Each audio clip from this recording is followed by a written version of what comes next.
Assalamualaikum warahmatullahi wabarakatuh. Alhamdulillahirabbil alamin wassalatu wassalamu ala nabiyyina Muhammadin wa ala alihi wa ashabihi wa man tabi'ahum bi ihsan ila yaumiddin, amma ba'd. Kaum muslimin ya rahmati Allah. Syukur alhamdulillah, marilah senantiasa kita panjatkan kehadirat Allah Subhanahu wa taala atas limpahan karunia yang diberikan kepada kita, sehingga sampai saat ini kita masih tetap istiqomah di dalam ketaatan dan ketundukan kita kepada Allah Subhanahu wa taala. Kemudian salawat dan salam semoga Allah senantiasa melimpahkan kepada sang suri tauladan Rasulullah Muhammad SAW, kepada segenap ahli bait beliau, sahabat-sahabat beliau, dan mudah-mudahan mengalir kepada seluruh umat yang idba mengikuti sunnah-sunnah beliau ila yaumil qiyamah, amin ya rabbal alamin.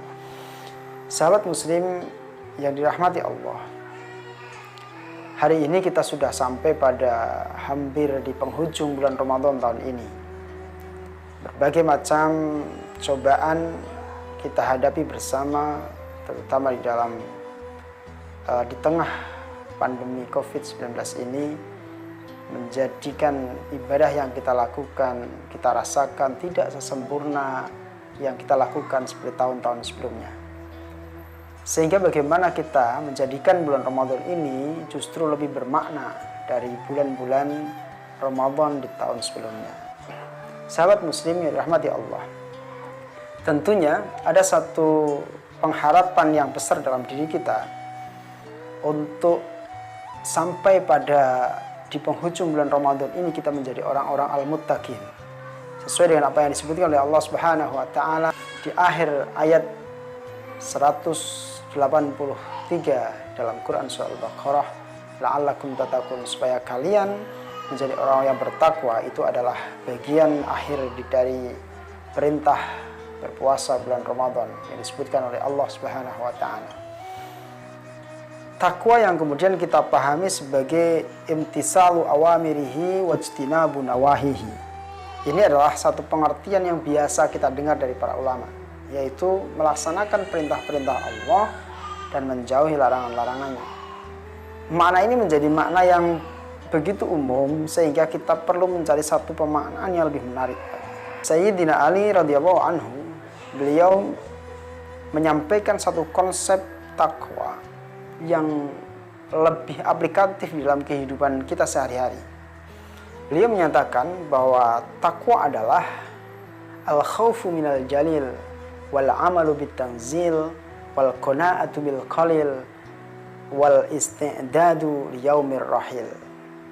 Jadi konsep takwa yang disampaikan oleh Sayyidina Ali radhiyallahu anhu yang pertama adalah al-khawfu minal jalil, bahwa takwa itu adalah kita takut, kita taat tunduk kepada Allah Subhanahu wa taala yang Maha Agung.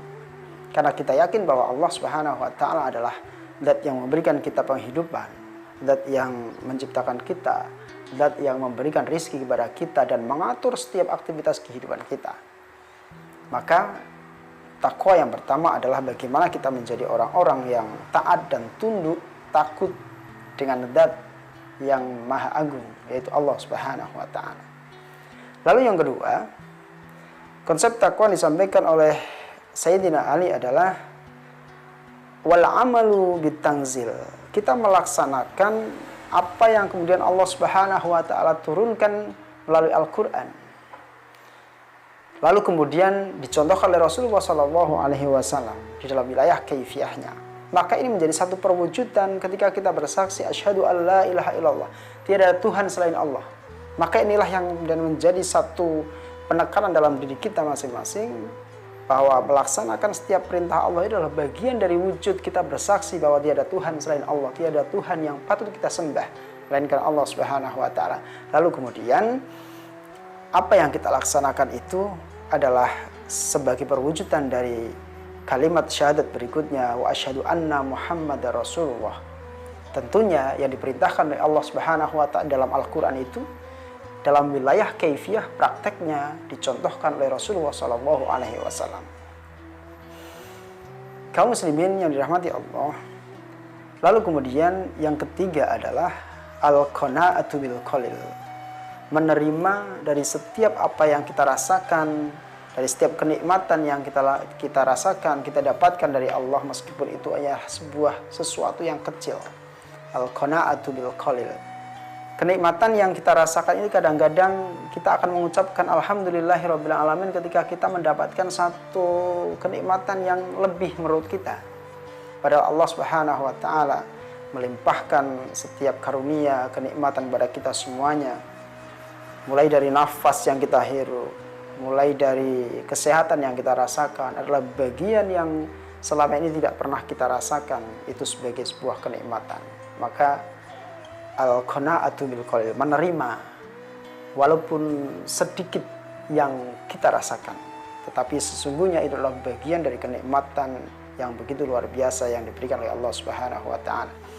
Sahabat muslim yang dirahmati Allah, lalu kemudian yang keempat adalah wal isti'dadu liyaumir rahil. Kita dalam rangka menyiapkan apa yang akan kita bawa ketika kita menghadap Allah Subhanahu wa taala. Maka tepat apa yang disebutkan dalam Al-Qur'an oleh Allah Subhanahu wa taala, ya ayyuhalladzina amanu taqullaha wal tanzur nafsum ma qaddamat lighad.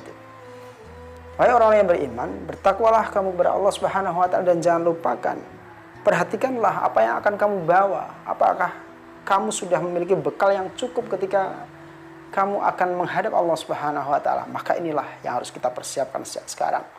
Mumpung kita masih diberikan umur oleh Allah Subhanahu wa taala, berkesempatan di dalam bulan Ramadan ini, marilah kita persiapkan diri kita. Kita perbanyak amal soleh kita sehingga di penghujung Ramadan ini kita betul-betul menjadi orang-orang yang sudah memiliki bekal yang cukup. Dan ketika Allah Subhanahu wa taala kapanpun akan memanggil kita, kita menjadi orang yang sudah bersiap untuk kembali kepada Allah Subhanahu wa taala. Sahabat muslim yang dirahmati Allah, maka marilah kita pahami makna takwa sebagai bentuk perwujudan dari keimanan kita kepada Allah Subhanahu wa taala. Dari akhir bulan Ramadan yang ingin kita capai, yaitu derajat al-muttaqin, maka takwa itu harus kita maknai dari sisi yang lebih aplikatif di dalam kehidupan kita. Tidak hanya sekedar kita melaksanakan satu perintah Allah lalu kemudian menjauhi larangannya, tetapi bagaimana kita menjadikan makna takwa itu betul-betul menyentuh dalam hati kita masing-masing, lalu kemudian mampu kita aplikasikan di dalam kehidupan nyata kita. Mudah-mudahan bermanfaat. Fastabiqul khairat. Wassalamualaikum warahmatullahi wabarakatuh.